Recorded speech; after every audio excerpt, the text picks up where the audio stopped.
அடுத்து 1980ஆம் வருஷம் நம்ம கேப்டன் ரொம்பவே ஜாலியான பேர் வழியா நடித்து வெளிவர இருந்த திரைப்படம் தான் நூலருந்த பட்டம். இந்த படத்தை ஃபுல்லா எடுத்து முடிச்சதுக்கு அப்புறமாவும் இந்த படத்தை அந்த நேரத்தில் ரிலீஸ் பண்ணவே முடியல.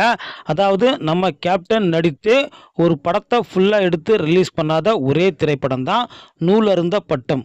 ஆனால் இந்த படத்தை நம்ம கேப்டன் மறைவுக்கு அப்புறமா இப்போ யூடியூப்ல ரிலீஸ் பண்ணியிருக்காங்க. யாருக்காவது பார்க்கணும் அப்படின்னு ஆசைப்பட்டீங்கன்னா யூடியூப்ல இருக்கு, தாராளமாக போய் பாருங்க.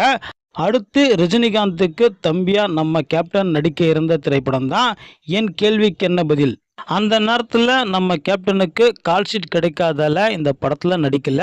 பின்னாடி கேப்டன் நடிக்க இருந்த ரோலில் விஜயகுமாரை நடிக்க வச்சு இந்த படத்தை ரிலீஸ் பண்ணியிருப்பாங்க. அதே போல் ரஜினிகாந்த் கூட நம்ம கேப்டன் நடிக்க இருந்த திரைப்படம் தான் முரட்டுக்காலை.